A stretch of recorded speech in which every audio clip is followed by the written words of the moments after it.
Hi, this is Roman with Roman's Canine Training. And we will talk today about how to train your dog as a deaf person. So next to me, I have my friend Paula. She will guide us today through this training session. So, hello to everyone. I have also my friend here that will help us through that session.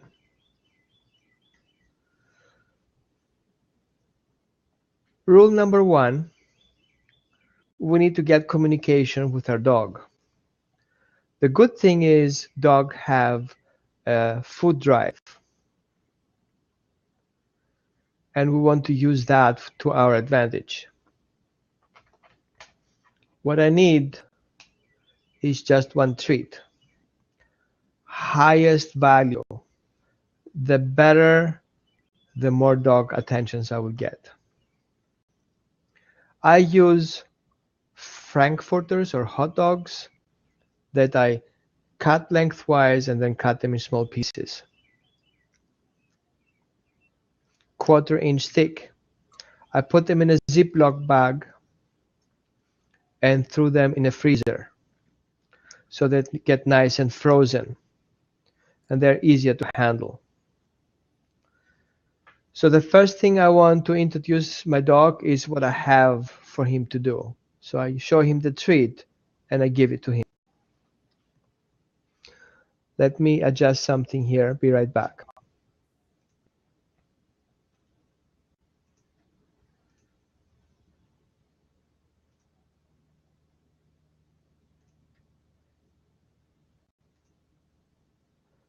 A small adjustment. We are not on the autism, so I have to change my text.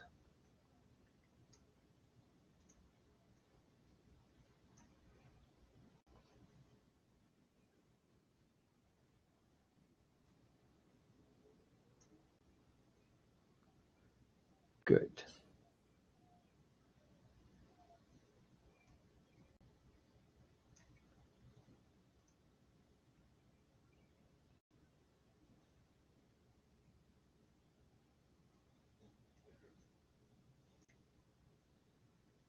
Okay, we got that. Okay, here I'm back. First thing I want to do is to introduce the dog the treat, so he gets that. I give him the treat and pet at the same time. The effect is I associate the taste of the treat with emotional pressure and emotional petting. The second thing I want to see is that we have 2 conditions. The one condition is a positive emotional experience, and the second condition is a negative emotional experience. The positive emotional experience is when the dog makes a decision to take a treat on his own. A negative experience is if I pressure the dog to get a treat and the dog avoids the treat.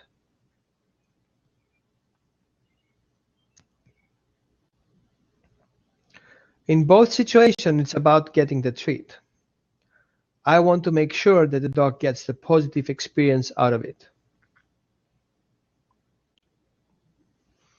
In that case, if I approach the dog from the top of his nose, the dog has to go back to get the treat in his mouth, which looks positive, but emotionally the dog goes backwards. He tries to remove himself from that experience. So we trigger a fear response in the emotional level. What I want the dog is to get a positive emotional experience, and I offer them the treat for him to take the treat and be happy about it. So from our perspective, our problem is how to communicate with the dog and get their attention. In our example, I will use a simple word that comes from me naturally in order to get attention. I use the word hey.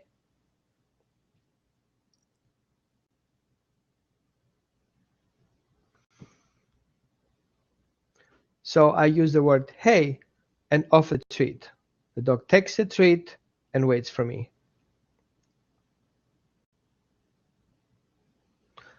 I have only 1 second time to accomplish the task. Hey, 1 second, treat.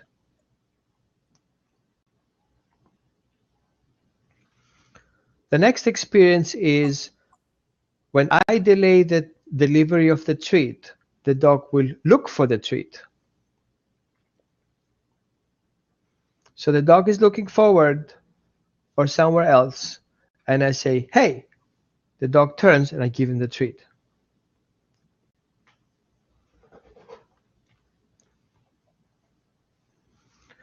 The next thing I want to do is I want to condition the dog not to think about it, but to have a reflex response. Pretty much like we see a flash lighting of our phone and we automatically react to pick up the phone and talk.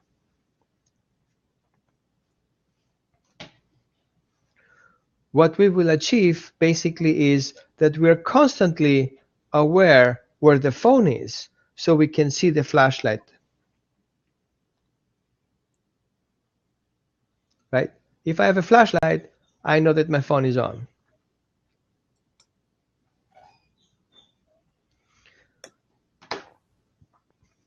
So I want the dog to always be aware to listen to my word. Wherever my dog is. The more focused he gets and he's into a situation like going to the door or going to the garbage bin, I want the dog to always be aware where my voice will be.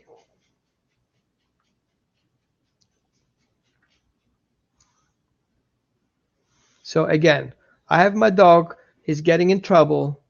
I say the word, hey, the dog turns to get the treat.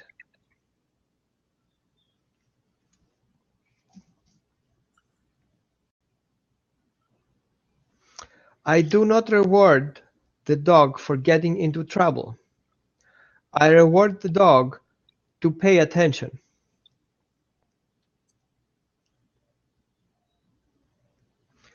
I have two options. Because the word hey is basically a bridge between stage one, the dog has an attention to something that he wants to focus on, and B, myself getting the attention I want. I want the dog to associate that with something positive. He would rather give up what he does to get a positive response from me.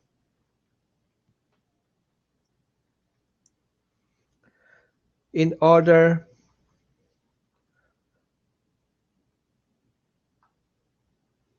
not to pay for his bad behavior, that positive attraction has to have a follow command. For example, hey, the dog, what? Come to get a treat.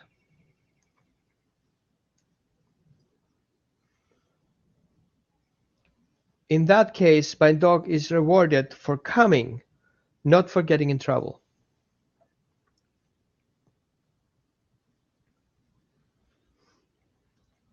And how do I achieve that? Is to constant repetition. Hey, treat. In that case, I need to be in reach, especially in the first week that I train my dog. I should be always in reach in order to reach out in less than a second.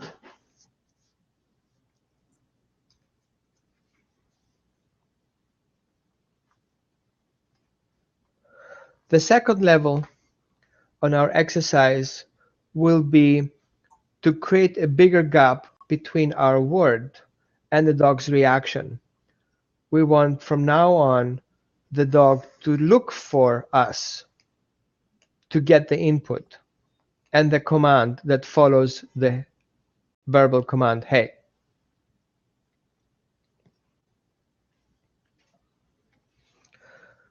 I will add an additional second after the first third day.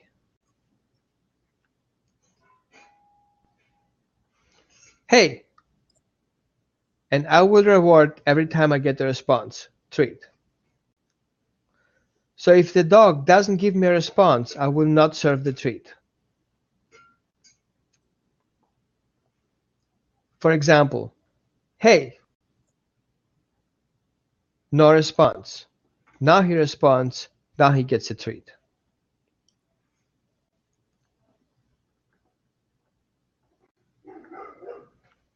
It's very important that I look on any signal that I get from the dog, which could be a tail.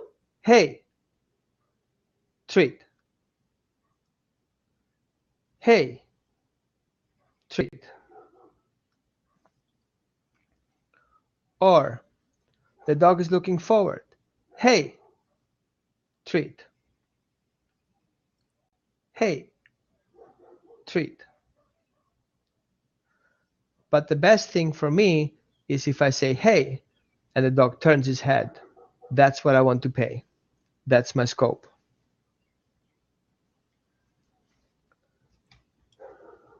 And let's do this in real life. I have a dog next to me. He's a rescue. And I'll do the same thing.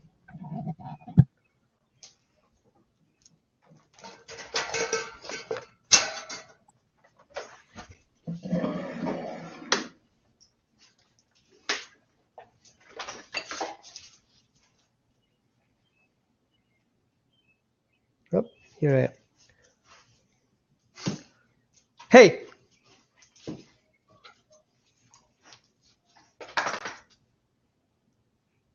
Hey!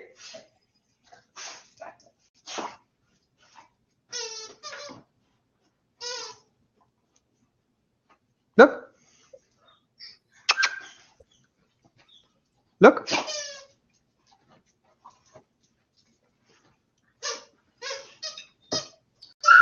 Look!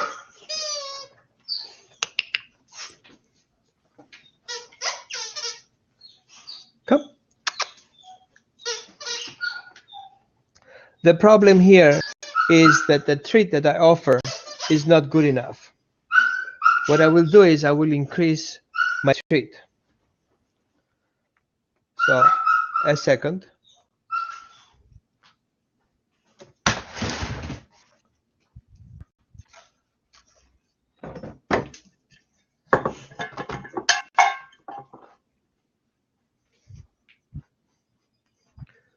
That looks good. Hey! Look!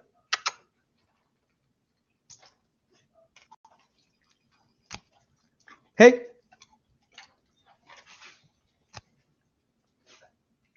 Hey! Sit.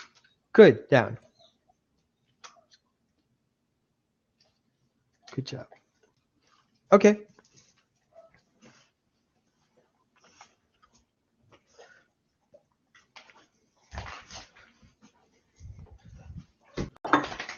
Come. Come.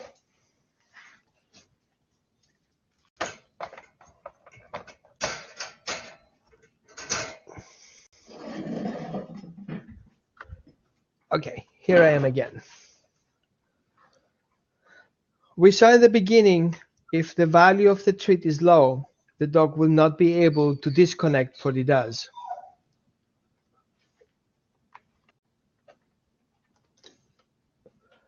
So I have to increase the value of the treat in order to get what I want. The reason why the attraction of the toy the dog is playing with is bigger than the value of my treat.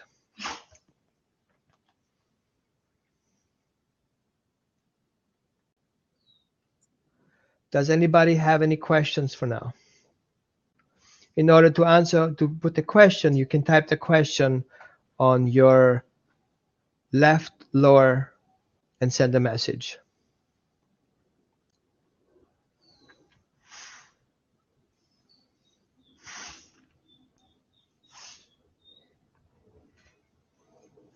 So who do we have here? We have Rebecca. Hi, Rebecca. And then we have Christy. Hi, Christy. So we have Paula, and we have Sophie and myself. And Amy just joined.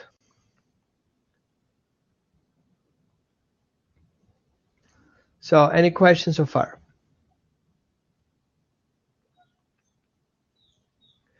The most questions I get from people is basically the problem with the treat. And how long do I need to feed my dog for that? Is it something I do forever? The answer is no, because look will be just a bridge, and the reward is when the dog comes back. And most of the times it's just a petting. Good boy, thanks for coming back. Okay, good job. And he gets a treat if I want, or just petting is a good job.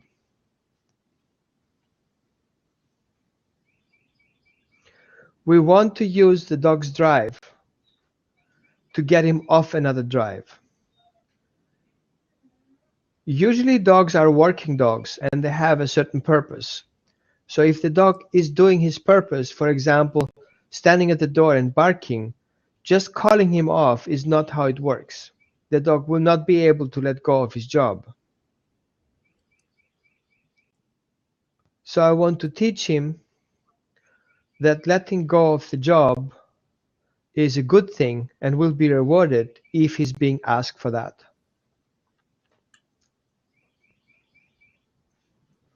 So again, important is that I reward the dog for doing something different what he did before.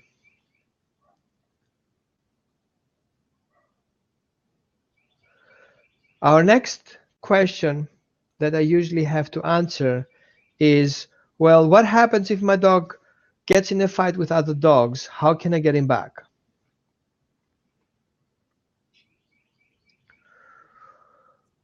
Well, that's a question similar to somebody telling me he's jumping off the plane and doesn't have a parachute. How will he land safe on the floor?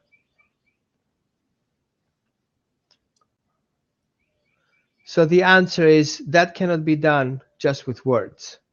But what it can be done is do early prevention and teach my dog that look is a good command and he can come back for me to get the reward, the highest reward possible. And when I see things getting weird, I can call my dog off in time. For example, and I use here, let me get another fake dog.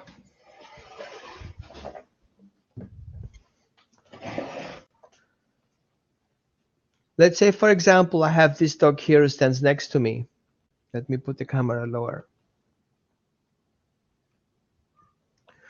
And the dog stands next to me and is watching me, and all of a sudden I have another dog coming up here and put his head over his shoulder. Here we have a very intense situation. That dog is basically creating an emotional pressure on the dog's neck. And the next thing will happen is the brown dog will react towards the white dog and turn around and get in the situation that I don't want to.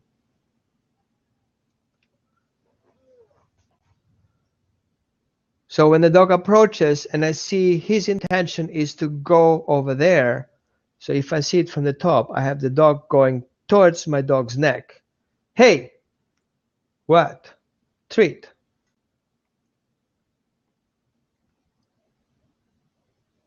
So early prevention is a good way to get out of the situations. But let's see about the signals, which is one important part of dog behavior. And I have my friend here. I'm calling him Whitey. Okay? So usually with dogs with long hair, it's pretty much easy to go. We have the hackles that are on top of his body, and we divide them in two areas, in fear, which is in the back of his coat, and confidence, that's on the front. We have the head, who's making decisions. We have the tail that gives us emotional messages. Then we have the tongue that gives us information about how the dog is processing. We have the eyes, and we have the nose. So let's pretend we are a dog and we see that picture. What does the dog see? He sees two ears, one nose, a tongue, and two eyes. He doesn't see the tail because he's confronted. That's a tricky situation. What happens if the dog has one ear, eye, and one on top? I want to know more about this stuff, what's going on in front of me, but I am more concerned about this. Two ears up and facing forward. I'm concerned about this front stuff. I want to get more information. I'm very concerned what happens in front of me. At the same time, we will have two options, basically three options. We have a confidence, we have a neutral, and we have a fear. Again, we have a confidence, we have a neutral situation, and we have fear. So if we have that classic look of a dog who wants to meet, he is concerned about the beginning. I want to see, how do I feel about the situation? Am I very confident and I wag my tail? Or I'm kind of neutral, I'm not really, I just want to meet and we're pretty good on that. So I have a neutral wag. Neutral will be straight with my tail. Or I'm fearful and I'm very concerned and my wagging tail will be short. So from the far perspective, if the dog is from an angle, and that's why dogs generally confront each other going in a circle. Okay, so the dog basically never confronts in that position. The physical position is to going on the side. Okay, I'm going on the side. The dog never approaches face to face. This is a misbehavior. The good behavior will be the dog goes in the butt. By seeing the dog's emotional situation, how does my dog feel about that conflict? A safe thing for the dog to remember, a bite never bites. A butt never bites.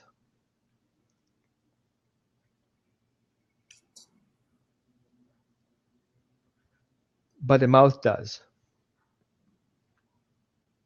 So a dog who's well social behaved will first respect the time, go on the butt, and if the dog feels uncomfortable, he has the right to leave the situation. A bad behaved dog will confront the dog in the front, and the dog has to retreat, which puts him in a conflict situation. In both options, if I use my word, hey, dogs pay attention to me, and I call them away.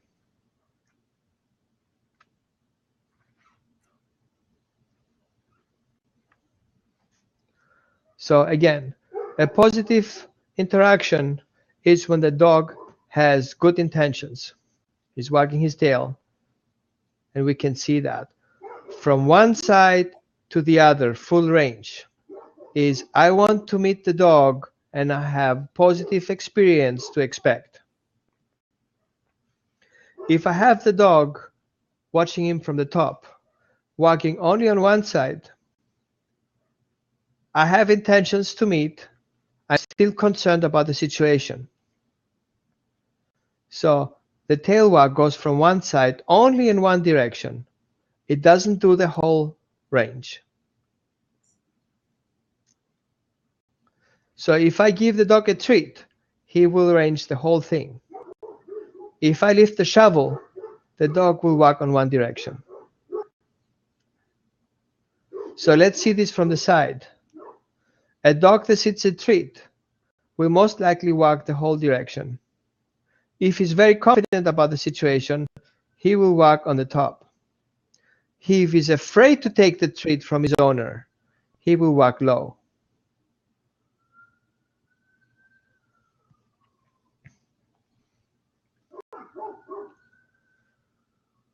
We have the head, we have the ears, we have the eyes, we have the nose, we have the tongue, we have the tail, and we have the body structure.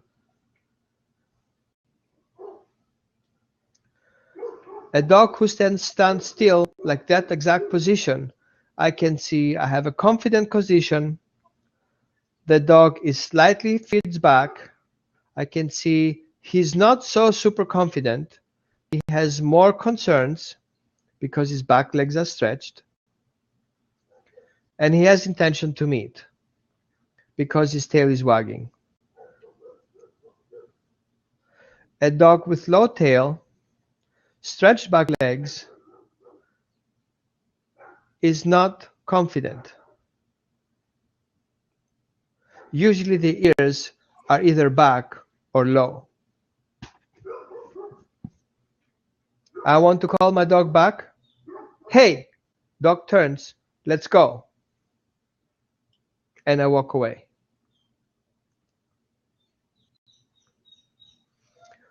So exercise number one treat, one dog, less than 6 feet distance. I use my word hey and give a treat from below. Always give the treat from below.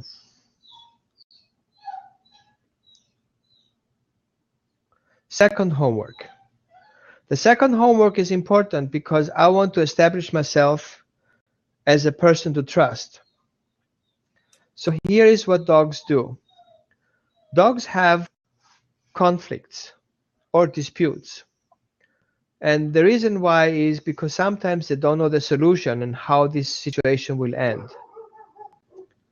I want to ensure my dog that I am his best option. And I need to make here a small break to get a dog inside who barks by using the same word that I just talked to you. So I get my treats. I have enough time.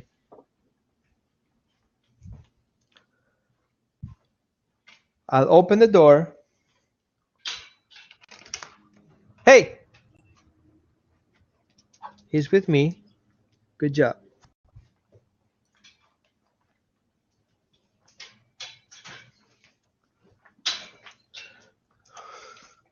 Here he is.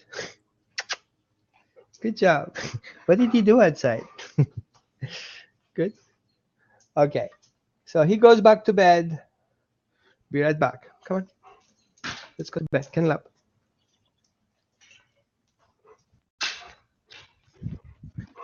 Good job.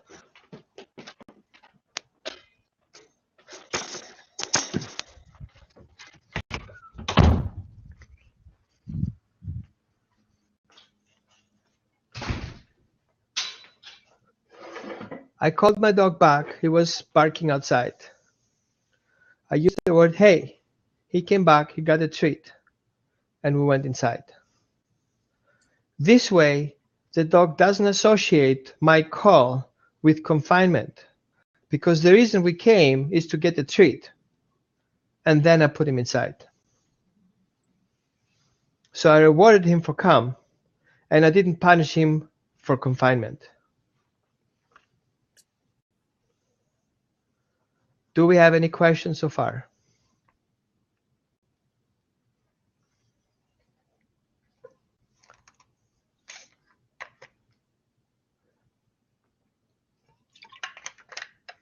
So for those who have an option and want to talk, you can join by clicking on your screen and ask to take a seat.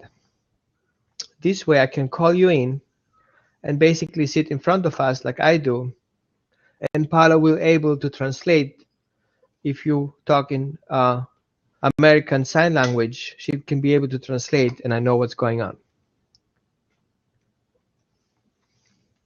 If you want to invite your friends, you can click on the left side on either post to Facebook or Twitter by adding an invitation to your friends to join. If you want to share it on your Facebook, you have this top on your browser. You can copy that link and paste it on your Facebook.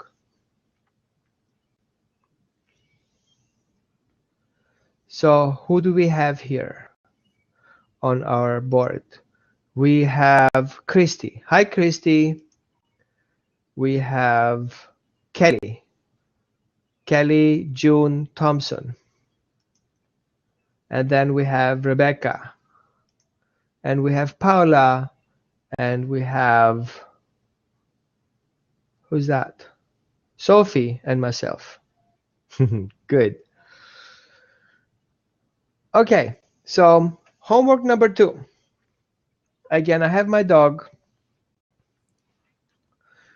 And the reason why that homework is important is because it established myself as a problem solver, which for the dog is a huge thing. Some people call it the pack leader, but I disagree with that term because it doesn't give the value that it really has. A problem solver is the one that you always trust if you have a problem. You're out of money, you have somebody to call, and he solves your problem. You have a car accident, you know who to call who will solve your problem. You have an injury, you know who to call to solve your problem. Your dog has a problem, usually the owner is not the one to reach out, because dogs, because of lack of communication, will tend to solve the problem on their own, which gets him in trouble. So if a dog gets a conflict with a dog, he will try to solve the problem on his own by barking, by biting, or just running away. So instead of the dog solving his problem on his own, I want the dog to reach out to me the moment he feels a conflict. And I will reward for that. And I will reward with him with attention and empathy, recognizing the problem he has, and lead him away with a solution. And here is an example. A dog, 2 treats, a nose, the most important thing. I want the dog to know that it is about these 2 treats that I have to offer. And the condition will look like that. I'll stand in front of me, I will go low as possible to have as equal face as possible with the dog. I will use the other dog for that example.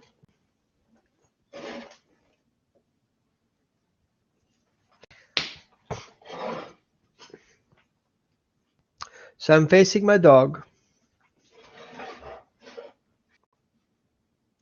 He's nice, right? Good job. And I'm offering these 2 treats. Let me push my camera lower.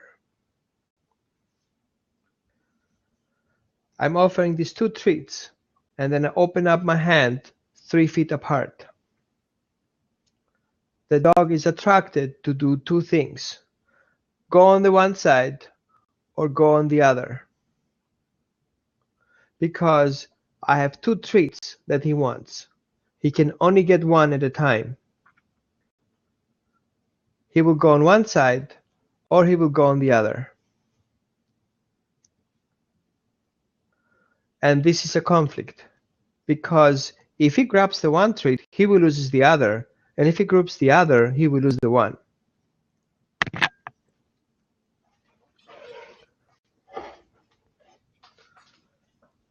Here from the top, I'm offering the treat. The dog will go on one hand, or he will go to the other. So there are 2 messages I want to send the dog. The one is, If you approach that hand will twist around the wrist and denies the access. So I'm offering the treat, the dog goes to one hand, I twist my hand, and the dog is denied the access. The next solution he has is going to the other hand.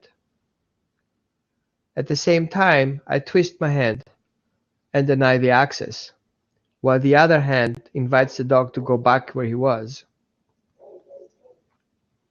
In that case, I will have the dog conflict going one place to the other until the hand finally releases, which will not happen because I control it. In his frustration, the dog has three options. Option number one, he will fight my hand and won't really fight around it to get the treat out. He can even use his paw.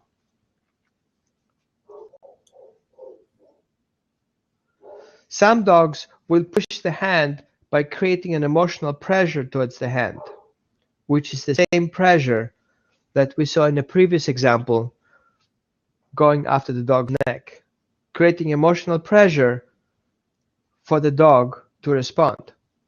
In my case, it's my hand.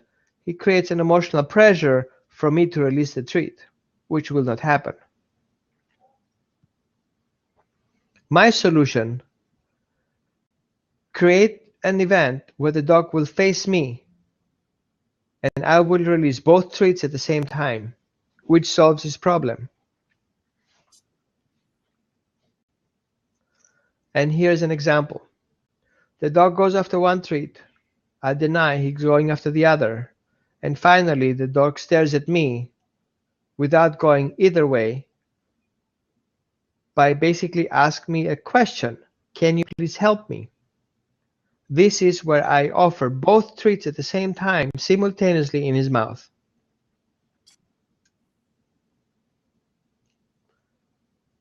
What's the dog's perspective?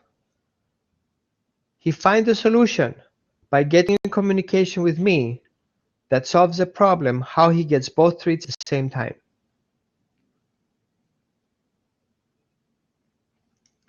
From his perspective, if he contacts me, I will solve a problem. Here a practical example. I have to let my dog out of the door. He's waiting for me to open the door. Usually he stares at the door. I do not open the door. I'm being very patient and just wait there. I'm not even touching the doorknob until the dog looks at me. And then I open the door immediately. In the meantime, I will not tell the dog what to do. I will not ask him to sit, and I will not ask him to look. It's his own experience how to find a solution to open the door, and that solution is me.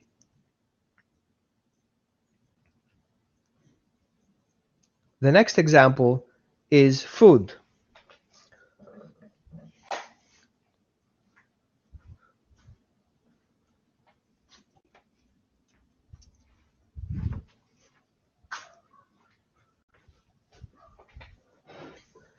I hold my treat away from my hand. The dog stares at the treat. Again, the same example we did before. The dog wants the treat, I deny the access. He goes after the treat, I deny the access. He goes after the treat, I deny the access. Finally, he gives up, he checks in with me, he gets both treats. So I condition the dog on his free will, and because he made his own choices, I reward the right choice.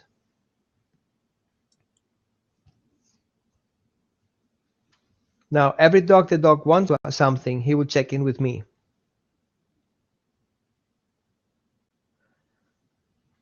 Every time the dog has a conflict, he will check in with me.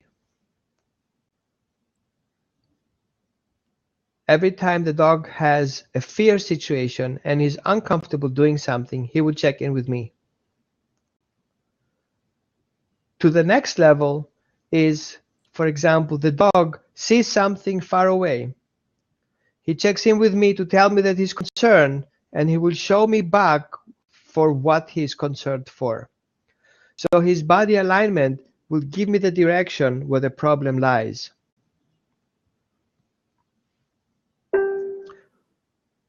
If I'm walking, can you still hear me? Yeah.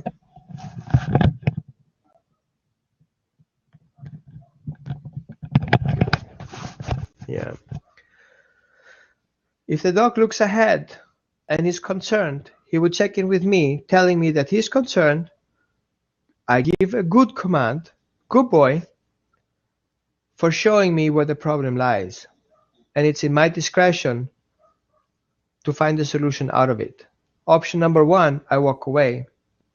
Option number 2, I ask him to sit.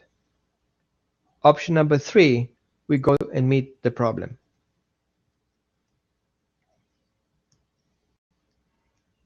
Do we have any questions so far?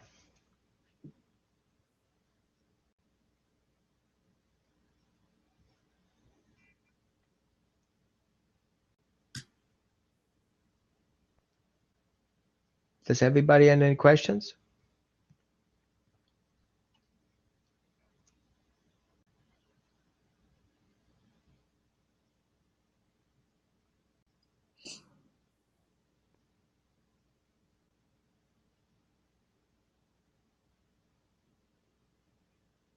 No questions. Okay, so here again our homework. 1 treat, 1 dog, 1 word, 1 treat. In less than a second. Option number 2, homework number 2, 2 treats, 1 dog, 1 conflict. The dog has to make a choice. I will deny access anytime the dog wants to have the treat. And the moment the dog turns his head to me, he gets both treats at the same time. A detail. Do not, if you process to give the dog a treat, do not move your hand away. Don't hesitate the moment you get the look to straight forward the treat in his mouth, below the chin. It's important that I do not have a negative effect by approaching too steep into his face and have a negative effect. I want the dog to get the treat and go towards it and have a positive experience for checking me in for help.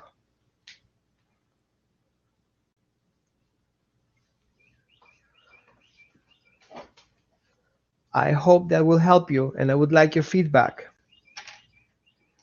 If you have any questions, you can go to my website, and I post it right over here, www.romance with an S, K with the letter K and number 9, training.com.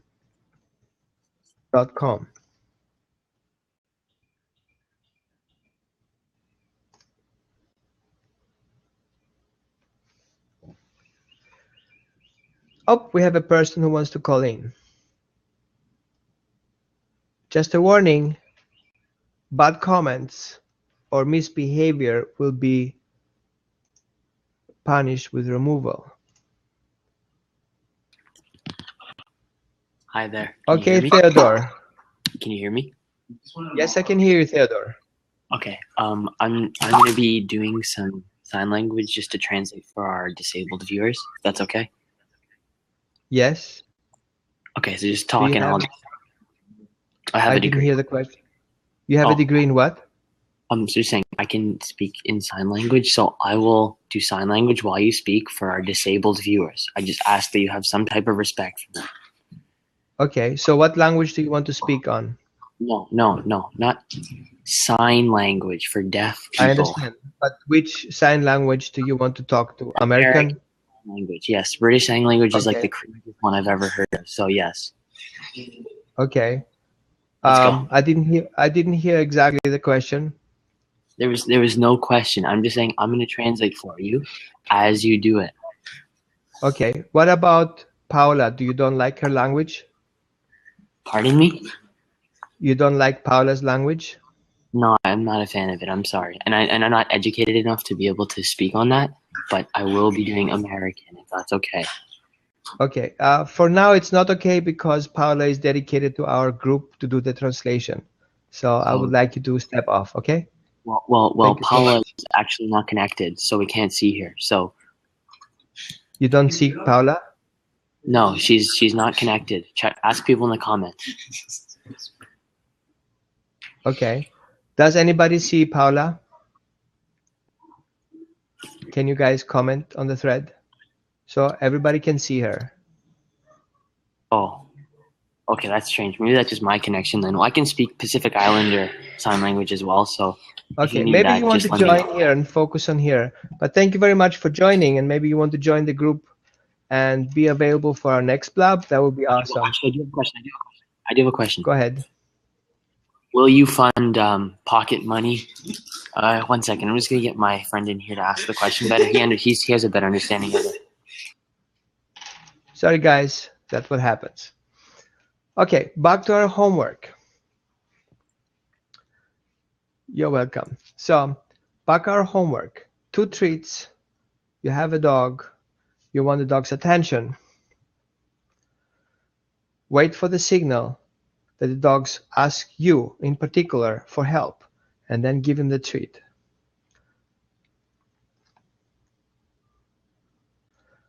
Homework number 2.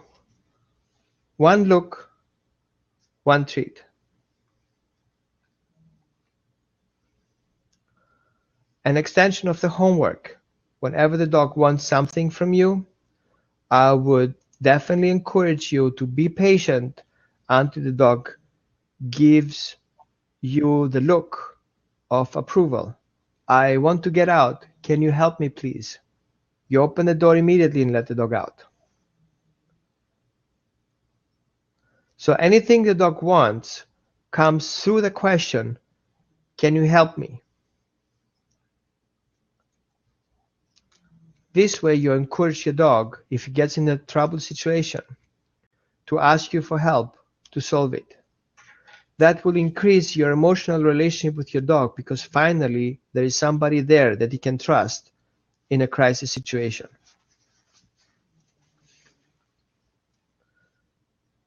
So thank you very much from all my heart and talk to you soon. If you have any question, please check on my website, romanscanine.training.com, and you can ask me any question you want there that is dog related, obviously. And looking forward to hear back from you.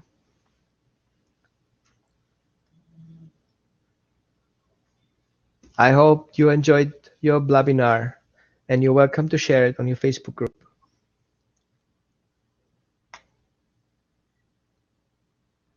Have a nice day.